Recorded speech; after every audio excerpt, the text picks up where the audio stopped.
नमस्कार। स्वागत है आप सभी का सुनो कहानी में। आप सुन रहे हैं मुंशी प्रेमचंद जी के द्वारा लिखा गया उपन्यास गबन, जिसे आवाज दी है मृत्युंजय मिश्रा ने। यदि आपने इसके पहले के भाग नहीं सुने हैं तो मेरा आपसे अनुरोध है कि पहले उन्हें जरूर सुन के आएं, उसके बाद ही अगले भाग की ओर बढ़ें। कहानी के पिछले भाग में हमने सुना कि रमानाथ जौहरा से जालपा का पता लगाने का आग्रह करता है। अब आगे भाग 21। पूरे दिन रमा उद्वेग के जंगल में भटकता रहा। कभी निराशा के अंधकार में घाटियां सामने आ जाती तो कभी आशा की लहराती हुई हरियाली। जौहरा गई भी होगी, यहां से तो बहुत लंबे चौड़े वादे करके गई थी। खैर, उसे क्या गरज है, आकर कह देगी मुलाकात ही नहीं हुई। कहीं चकमा तो न देगी। डिप्टी साहब से अगर मेरी कहानी कह सुनाई तो बेचारी जालपा पर बैठे बिठाए आफत आ जाएगी।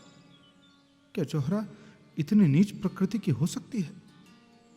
नहीं, कभी नहीं। यदि जौहरा इतनी बेवफा और दगाबाज है तो दुनिया तो रहने के लायक ही नहीं।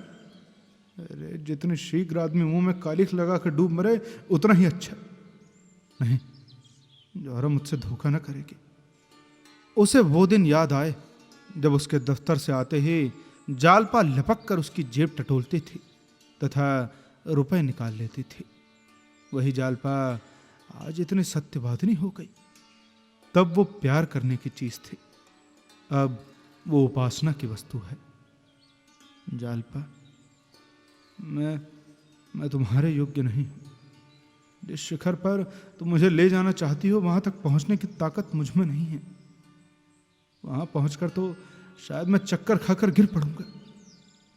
मैं भी तुम्हारे चरणों पर सिर झुकाता हूं। मैं जानता हूं तुमने मुझे अपने दिल से निकाल दिया है। तुम मुझसे विरक्त हो गई हो। तुम्हें अब मेरे डूबने का न दुख है न तैरने की खुशी, मगर शायद अब भी मेरे मरने या किसी घोर संकट में फंस जाने का समाचार पाकर तुम्हारी आंखों में आंसू निकल आएंगे। शायद तुम मेरी लाश देखने आओ। अरे, प्राण ही क्यों नहीं निकल जाते कि तुम्हारी नजरों में इतना नीच तो न रहो। रमा को अब अपनी उस गलती पर बहुत पश्चाताप हो रहा था जो उसने जालपा की बात न मानकर की थी। यदि उसने उसके आदेशानुसार जज के इजलास में अपना बयान बदल दिया होता, धमकियों में ना आता, कुछ हिम्मत मजबूत रखता, तो उसकी यह हालत क्यों होती? उसे विश्वास था कि जालपा के साथ वो सारी मुश्किलें झेल जाता। उसकी श्रद्धा और प्रेम का कवच पहनकर वो अजय हो जाता। यदि उसे फांसी भी हो जाती तो हंसते खेलते उस पर चढ़ जाता। मगर पहले उससे चाहे जो भूल हुई, इस समय तो वो भूल से नहीं, जालपा की खातिर ही ये दुख भोग रहा है। अरे, कैद जब भोगना ही है तो उसे रो रो कर भोगने से तो यही अच्छा है कि हंस हंस कर भोगा जाए। अब पुलिस अधिकारियों के दिल में अपना विश्वास जमाने के लिए वो और क्या करता? ये शैतान जालपा को सताते, उसका अपमान करते, उस पर झूठे मुकदमे चलाकर उसे सजा दिलाते। अरे, वो हालत तो और भी असह्य होती। वो तो दुर्बल था, सब अपमान सह सकता था, लेकिन जालपा तो शायद जान ही दे देती। उसे आज ज्ञात हुआ कि वो जालपा को नहीं छोड़ सकता और जौहरा को छोड़ देना भी उसके लिए असंभव सा जान पड़ता था। क्या वो दोनों रमणियों को खुश रख सकता था? क्या इस दशा में जालपा उसके साथ रहना स्वीकार करेगी? कभी नहीं। वो शायद उसे कभी माफ न करेगी। यदि उसे यह मालूम हो जाए कि उसी के लिए वो यातना भोग रही है तो भी वो उसे क्षमा न करेगी। वो कहेगी कि मेरे लिए तुमने अपनी आत्मा को क्यों पतित किया? मैं अपनी रक्षा खुद कर सकती थी। वो दिन भर इसी उधेड़ बुन में पड़ा रहा।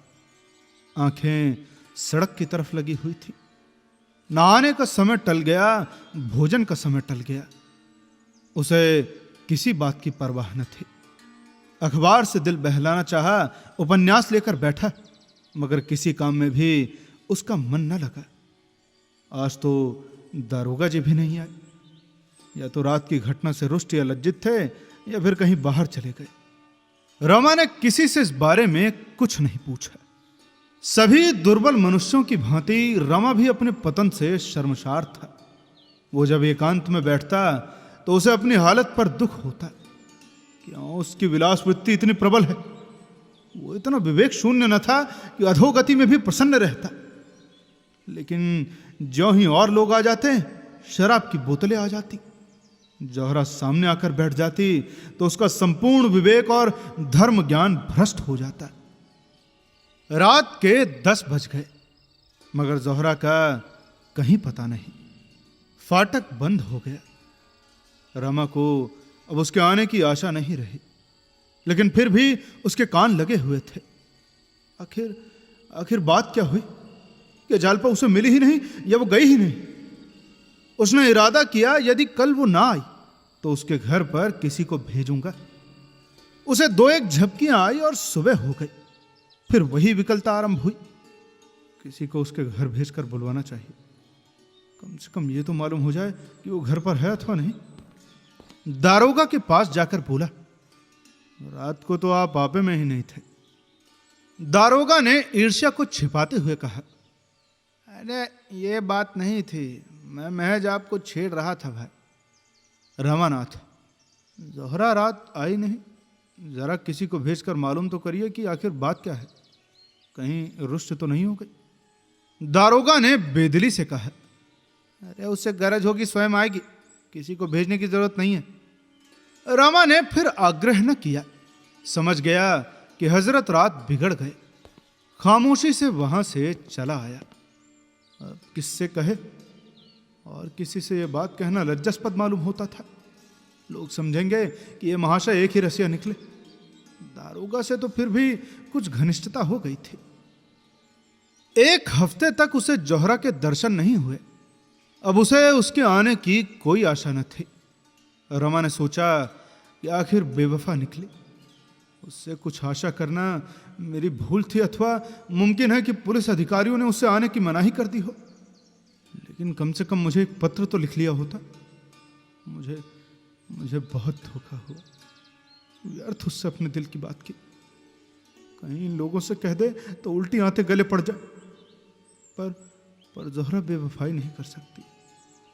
रमा की अंतरात्मा इसकी गवाही देती थी। इस बात को वो किसी प्रकार स्वीकार न करता था।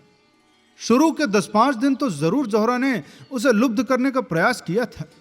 फिर अनायास ही उसके व्यवहार में परिवर्तन होने लगा था।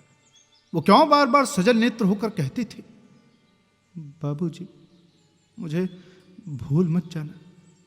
उसकी वो हसरत भरी बातें याद आ आकर कपट की शंका को मन से निकाल देती। जरूर कोई ना कोई बात हो गई है। वो अक्सर एकांत में बैठकर जौहरा की याद करके बच्चों की भांति रोता।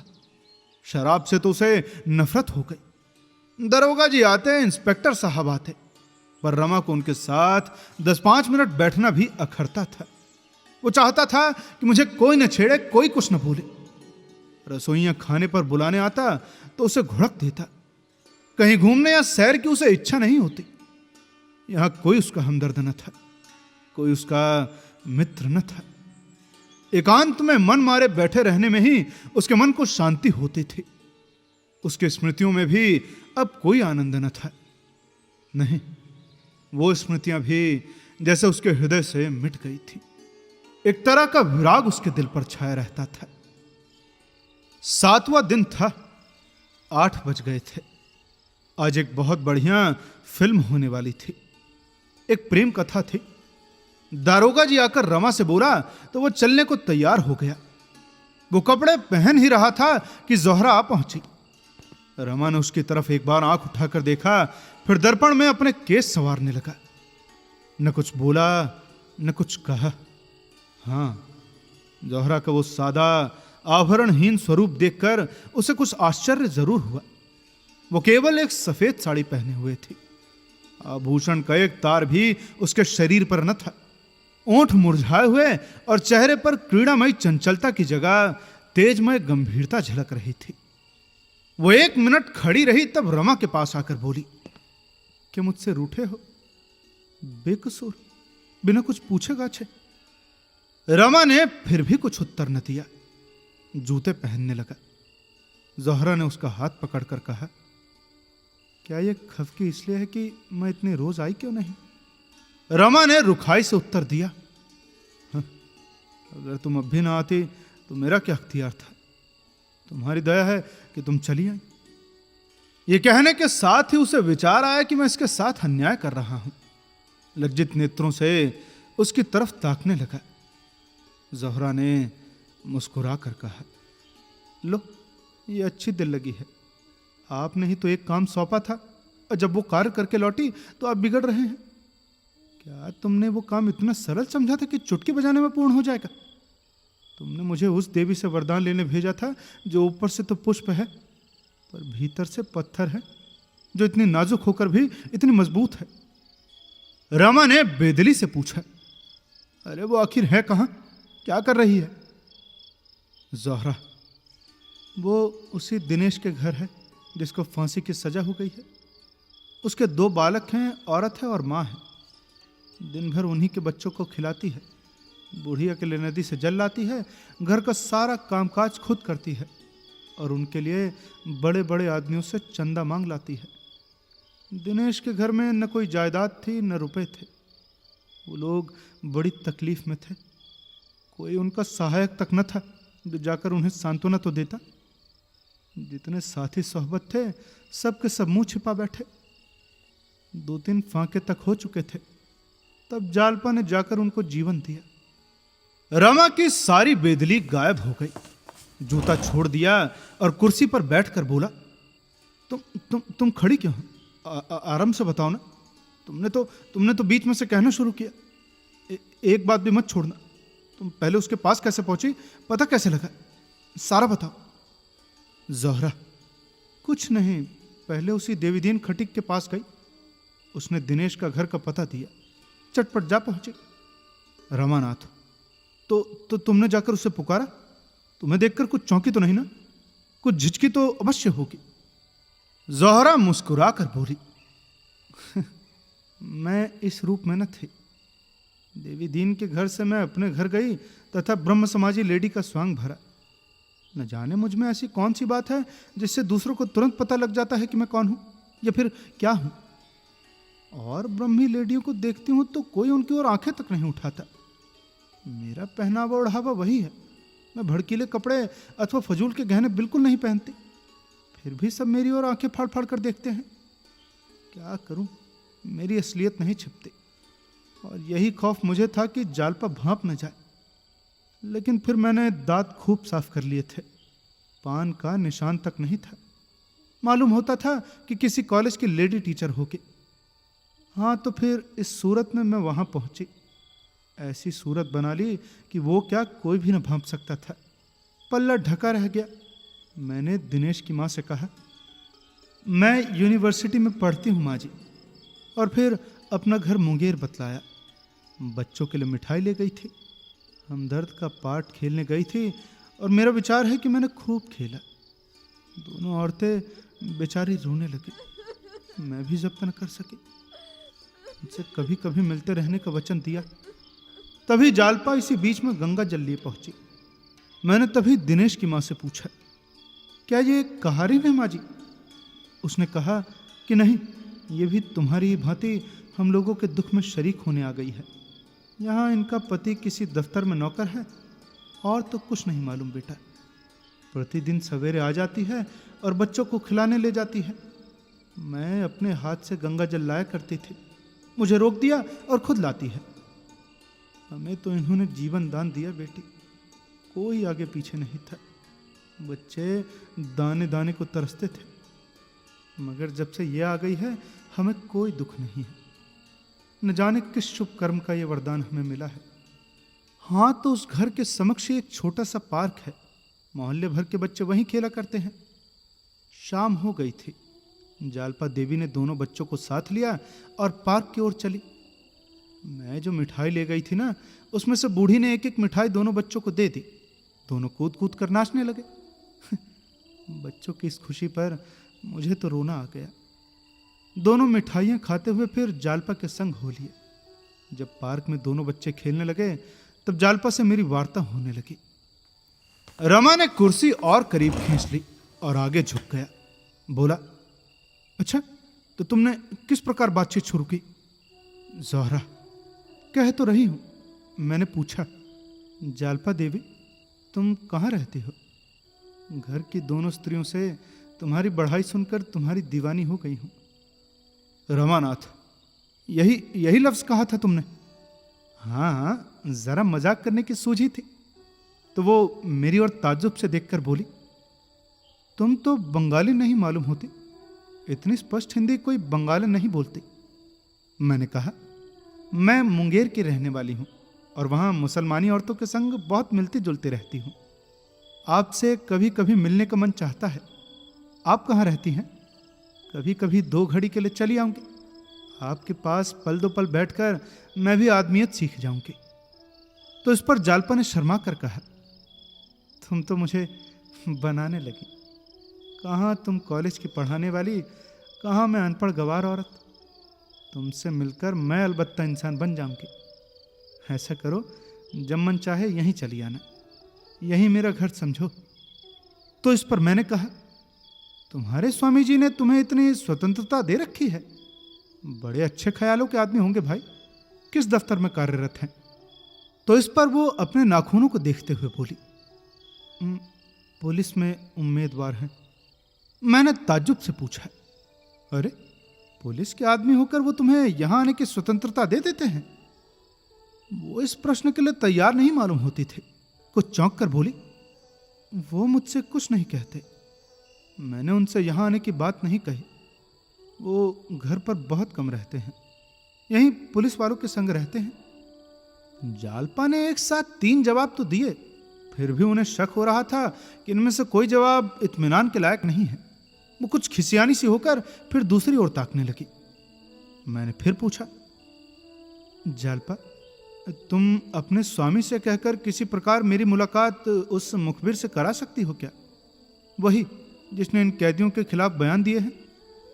रमानाथ की आंखें फैल गईं तथा छाती धक धक करने लगी।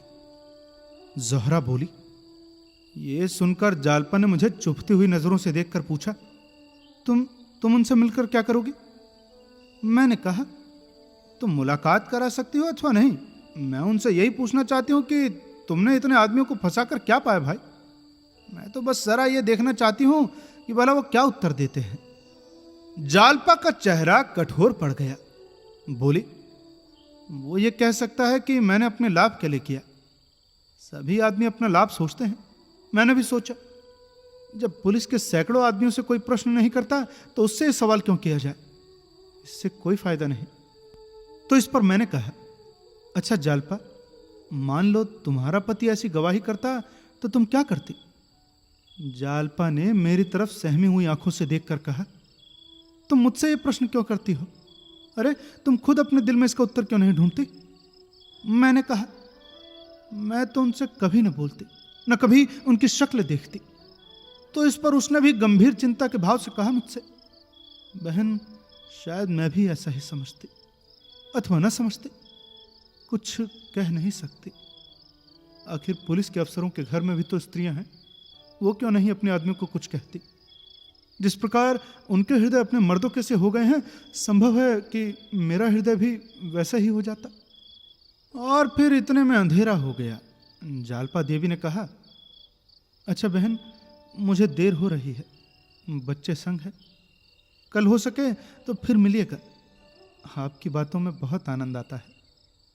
मैं चलने लगी तो उन्होंने चलते चलते मुझसे फिर कहा, अवश्य आइएगा, यहीं मैं मिलूंगी, आपकी प्रतीक्षा करती रहूंगी।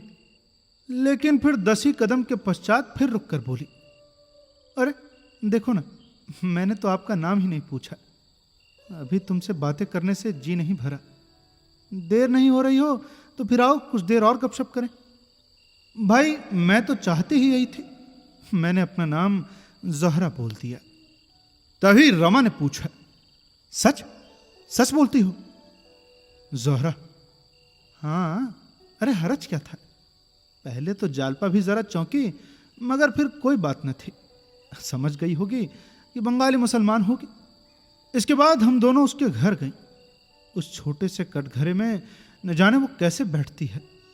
एक तिल भी स्थान नहीं है। कहीं मटके हैं, कहीं पानी, कहीं खाट तो कहीं बिछावन। सील तथा बदबू से नाक फटी जाती थी। खाना तैयार हो गया था। दिनेश की बहू बर्तन धो रही थी। जालपा ने उसे उठा दिया और बोली, बहन तुम जाकर बच्चों को खिलाकर सुला दो, मैं बर्तन धो दूंगी। और फिर बर्तन मांजने लगी। उनकी ये खिदमत देखकर तो मेरे हृदय पर इतना असर हुआ कि मैं भी वहीं बैठ गई तथा मांजे हुए बर्तन को धोने लगी। जालपा ने मुझे वहां से हट जाने के लिए कहा, पर मैं न हटी, बराबर बर्तन धोती रही। जालपा ने तब जल का मटका अलग हटाकर कहा, देखो ऐसा है, मैं पानी नहीं दूंगी, तुम उठ जाओ, मुझे लज्जा आती है। तुम्हें मेरी कसम, हट जाओ, यहां आना तो तुम्हारी सजा हो गई। अरे तुमने ऐसा कार्य अपनी जिंदगी में क्यों किया होगा? तो इस पर मैंने भी कहा, तुमने भी तो कभी नहीं किया होगा, जब तुम करती हो तो मेरे लिए क्या नुकसान है? तो इस पर उसने कहा, मेरी दूसरी बात है। तो मैंने पूछा, क्यों? जो बात तुम्हारे लिए है वही मेरे लिए भी है। अच्छा कोई नौकर क्यों नहीं रख लेती हो? तो इस पर उसने कहा, अरे बहन महरियां 8-8 रुपए लेती हैं। तो इस पर मैं बोली, मैं 8 रुपए महीना दे दूंगी। इस पर उसने ऐसी निगाह से मेरी ओर देखा जिसमें सच्चे प्रेम के साथ सच्चा उल्लास, सच्चा आशीर्वाद भरा हुआ था। ओह वो चितवन, आह कितनी पवित्रता थी, कितनी पाक करने वाली। उनकी इस बेगरज खिदमत के सामने मुझे अपनी जिंदगी कितनी नीच, कितनी काबिले नफरत मालूम हो रही थी। उन बर्तनों के धोने में जो मुझे सुख मिला मैं बयान नहीं कर सकती। जब मैं बर्तन धोकर उठी तो बुढ़िया के पांव दबाने बैठ गई। मैं खामोश खड़ी थी। तभी वो मुझसे बोली, बहन तुम्हें देर हो रही है तो जाओ, कल फिर आ जाना। तो इस पर मैंने कहा, नहीं, मैं तुम्हें तुम्हारे घर पहुंचाकर उधर से ही वापस हो जाऊंगी। गरज 9 बजे के बाद वो वहां से चली। रास्ते में मैंने कहा, जालपा तुम वाकई देवी हो, देवी। जालपा ने छूटते ही कहा, ज़ोहरा ऐसा मत कहो, मैं कोई सेवा नहीं कर रही हूं, मैं तो बस अपने पापों का प्रायश्चित कर रही हूं।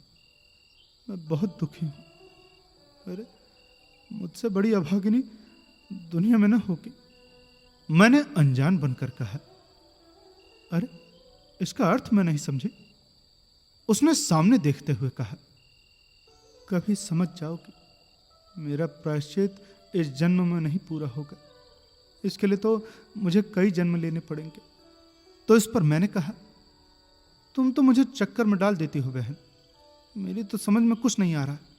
जब तक तुम इसे समझा न दोगी मैं तुम्हारा पीछा न छोड़ूंगी।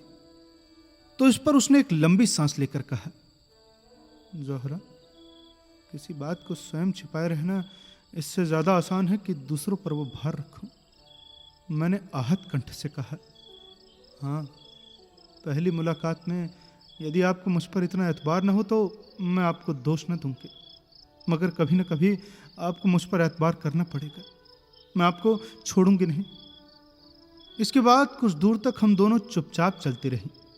एकाएक जालपा ने कांपते हुए स्वर में कहा, ज़ोहरा अगर इस समय तुम्हें मालूम हो जाए कि मैं कौन हूं तो शायद तुम नफरत से मुंह फेर लोगी और मेरे साए से भी दूर हो जाओगे। इन लफ्ज़ों में न मालूम क्या जादू था कि मेरे सारे रोए खड़े हो गए। एक दुख और शर्म से भरे दिल की आवाज़ थी और इसने मेरी स्याह जिंदगी की सूरत मेरे समक्ष खड़ी कर दी। मेरी आंखों में आंसू भर आए। ऐसा मन में आया कि अपना सारा स्वांग खोल दूं। न जाने उसके सामने मेरा दिल क्यों ऐसा हो गया था। मैंने बड़े बड़े काइयों और छटे हुए सौदे तथा पुलिस अफसरों को चप्पर गट्ठा बनाया है, मगर उनके सामने मैं जैसे भीगी बिल्ली बनी हुई थी।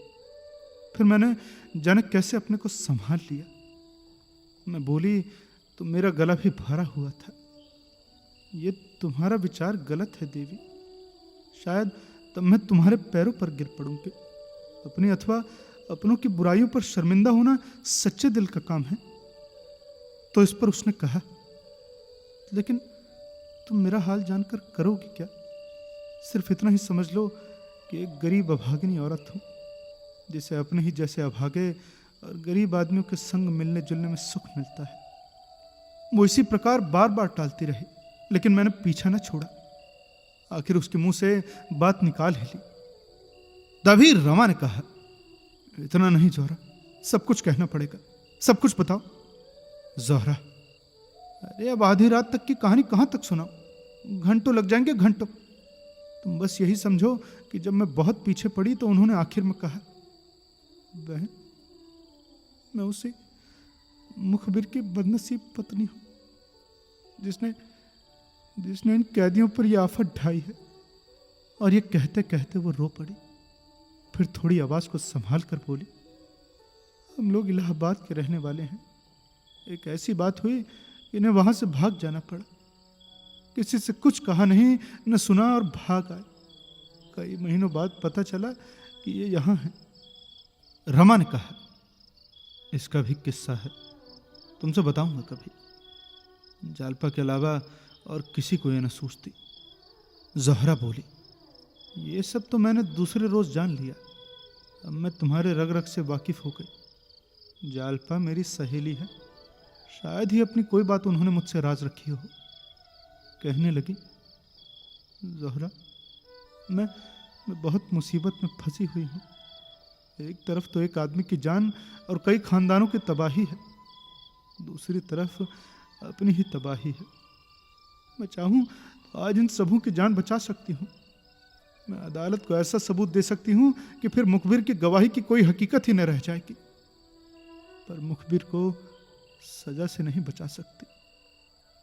बहन, इस दुविधा में पड़ी मैं नरक का दुख झेल रही हूँ। न यही होता है कि इन लोगों को मरने दूं, और न यही हो सकता है कि रमा को आज मौत की आग में फेंक दूं। और फिर ये कहकर वो रो पड़ी और बोली, मैं खुद मर जाऊंगी, पर उनका अनिष्ट मुझसे नहीं होगा। मैं न्याय पर उन्हें भेंट नहीं कर सकती। अभी देखती हूँ कि क्या फैसला होता है। नहीं कह सकती कि उस समय मैं क्या कर बैठूं। शायद वहीं हाई कोर्ट में सारा किस्सा कह सुना, और फिर जहर खाकर सो रहूं। और फिर इतने में देवीदीन का घर आ गया। हम दोनों विदा हुए। जालपा ने मुझसे बहुत आग्रह किया कि कल इसी समय फिर आना। दिन भर तो उन्हें बात करने की फुर्सत नहीं रहती, बस वही शाम को अवसर मिलता है। वो इतने रुपए जमा कर देना चाहती है कि कम से कम दिनेश के घर वालों को कोई तकलीफ ना हो। 200 रुपए से अधिक जमा कर चुकी है। मैंने भी 5 रुपए दिए। मैंने 2-1 दफा जिक्र किया कि आप इन झगड़ों में न पड़िए, अपने घर चली जाइए। पर मैं साफ साफ कहती हूँ, मैंने कभी जोर देकर ये बात न कही। जब मैंने इसका इशारा किया, उन्होंने ऐसा मुंह बनाया मानो वो ये बात सुनना भी नहीं चाहती। मेरे मुंह से पूरी बात कभी निकल ही न पाई। एक बात है, कहो तो कह दो। रमा ने जैसे ऊपरी मन से कहा, क्या बात है? जोहरा, डिप्टी साहब से कह दो क्या, वो जालपा को इलाहाबाद पहुंचा देंगे। उन्हें वहां कोई तकलीफ ना होगी। बस दोस्तियां उन्हें स्टेशन तक बातों में लगा ले जाएंगी। वहां गाड़ी तैयार मिलेगी, वो उसमें बैठा दी जाएंगी, अथवा कोई और तदबीर सोचो। रमा ने जोहरा की आंखों से आंख मिलाकर कहा, उचित तो ना होगा। रमा ने चटपट जूते पहन लिए तथा जोहरा से पूछा, वो देवीदीन के ही घर पर रहती है ना? जोहरा उठ खड़ी हुई और उसके सामने आकर बोली, तो क्या इस समय जाओगे? रमानाथ, हाँ जोहरा, इसी समय चला जाऊंगा। बस उनसे 2 बातें करके उस तरफ चला जाऊंगा जहां मुझे बहुत पहले ही चला जाना चाहिए था। जोहरा, अरे पर कुछ सोच तो लो, नतीजा क्या होगा? रमानाथ, सब सोच चुका। ज्यादा से ज्यादा 3-4 साल की कैद दरोग बयानी के अपराध में होगी। बस अब रुखसत, भूल मत जाना जोहरा, हो सकता है फिर कभी मुलाकात हो। रमा बरामदे से उतरकर सहन में आया और एक पल में फाटक के बाहर था। दरबान ने कहा, हुजूर ने दारोगा जी को इत्तला कर दी है क्या? रमानाथ, इसकी कोई आवश्यकता नहीं। चौकीदार, मैं जरा उनसे पूछ लूं, मेरी रोजी क्यों छीन रहे हुजूर? रमा ने कोई उत्तर नहीं दिया। तेजी से सड़क पर चल खड़ा हुआ। जोहरा निस्पंद खड़ी उसे हसरत भरी आंखों से देख रही थी। रमा के प्रति ऐसा प्यार, ऐसा बेचैन करने वाला प्यार उसे कभी न हुआ था। जैसे कोई वीर बाला अपने प्रियतम को समर भूमि की तरफ जाते देखकर गर्व से फूली नहीं समाती। चौकीदार ने लपक कर दारोगा से कहा। वो बेचारे खाना खाकर लेटे ही थे। घबरा कर निकले और रमा के पीछे दौड़े और पुकारा, अरे बाबू साहब, अरे जरा सुनिए तो, 1 मिनट ठहर जाइए साहब, इससे क्या फायदा होगा? अरे कुछ मालूम तो हो आप कहां जा रहे हैं? आखिर में बेचारे एक दफा ठोकर खाकर गिर पड़े। रमा ने लौटकर उन्हें उठाया और पूछा, अरे यार, अरे कहीं चोट तो नहीं लग गई? दारोगा, कोई बात न थी, जरा ठोकर खाकर गिर गया था। अरे आखिर आप इस समय कहां जा रहे हैं? सोचिए तो जरा, इसका परिणाम क्या होगा? रमानाथ, अरे मैं 1 घंटे में वापस आ जाऊंगा। वो जालपा को शायद मुखालिफों ने बहकाया है कि तू हाईकोर्ट में जाकर एक अर्जी दे दे। जरा उसे जाकर समझाऊंगा। दारोगा, अरे लेकिन यह आपको कैसे पता हुआ? रमानाथ, वो जोहरा कहीं सुनकर आई है। दारोगा, अरे बड़ी बेवफा स्त्री है, ऐसी औरत का सिर काट लेना चाहिए। रमानाथ, इसीलिए तो जा रहा हूं। इसी समय उसे स्टेशन पर भेज कर आऊंगा, वो भी याद करेगी। ज्यादा बातचीत का अवसर नहीं है दारोगा जी, बस रात भर के लिए मुझे इस कैद से स्वतंत्र कर दीजिए। दारोगा, अरे तो रुकिए जरा, मैं भी चलता हूं, जरा रुक तो जाइए। रमानाथ, ये नहीं, आपके जाने से तो बिल्कुल मामला बिगड़ जाएगा। मैं बस अभी जाकर आता हूं। दारोगा लाजवाब हो गए। 1 मिनट तक खड़े सोचते रहे, फिर वापस आए। जोहरा से बातें करते हुए पुलिस स्टेशन की ओर गए। उधर रमा ने आगे बढ़कर एक तांगा किया और देवीदीन के घर पर जा पहुंचा। जालपा दिनेश के घर से लौटी थी और बैठी जग्गो और देवीदीन से बातें कर रही थी। वो इन दिनों एक ही समय खाना खाया करती थी। इतने में रमा ने नीचे से आवाज दी। देवीदीन उसका स्वर पहचान गया। बोला, अरे भैया हैं शायद। जालपा, अरे उनसे कह दो कि यहां क्या करने आए हैं, वहीं चले जा। देवीदीन, नहीं बेटी, जरा पूछ तो लूं कि क्या कहते हैं। अरे आखिर इस समय छुट्टी कैसे मिली? जालपा, अरे मुझे समझाने आए होंगे और क्या, पर उनसे कह देना कि मुंह धो रखे। देवीदीन ने द्वार खोल दिया। रमा ने भीतर आकर कहा, दादा, तुम मुझे यहां देखकर ताज्जुब कर रहे होंगे ना? 1 घंटे की छुट्टी लेकर आया हूं दादा। तुम लोगों से अपने बहुत से अपराधों को माफ कराना था। जालपा ऊपर है। देवीदीन बोला, हाँ है तो, अभी आई है, बैठो कुछ खाने को ले आओ। नहीं दादा, मैं खाना खा चुका हूं, केवल जालपा से 2 बातें करना चाहता हूं। अरे बेटा, वो मानेगी नहीं, नाहक शर्मिंदा होना पड़ेगा। मानने वाली स्त्री नहीं है वो। मुझसे 2 बातें करेंगी अथवा मेरी सूरत ही नहीं देखना चाहती। जरा जाकर पूछ तो लो। अरे बेटा, इसमें पूछना ही क्या है, दोनों बैठी तो हैं, जाओ। तुम्हारा घर जैसे तब था वैसे अब भी है। नहीं दादा, उनसे पूछ लो तभी मैं जाऊंगा, ऐसे न जाऊंगा। देवीदीन ने ऊपर जाकर कहा, तुमसे कुछ कहने आया है बहू। जालपा मुंह लटकाकर बोली, अरे तो कहते क्यों नहीं, मैंने क्या जबान बंद कर दी है? जालपा ने यह बात इतने जोर से कही थी कि नीचे रमा ने भी सुन ली। कितनी कठोर थी, उसकी सारी मिलन लालसा जैसे उड़ गई। नीचे ही से खड़े खड़े बोला, अरे वो अगर मुझसे नहीं बोलना चाहती तो कोई जबरदस्ती नहीं। मैंने जज साहब से सारा कच्चा चिट्ठा कह सुनाने का निर्णय कर लिया है। इसी इरादे से इस वक्त चला हूं। मेरी वजह से इनको इतने दुख हुए, इसका मुझे खेद है। अरे मेरी बुद्धि पर पर्दा पड़ा हुआ था, स्वार्थ ने मुझे अंधा कर दिया था, प्राणों के मोह ने, दुख के भय ने बुद्धि हर ली थी।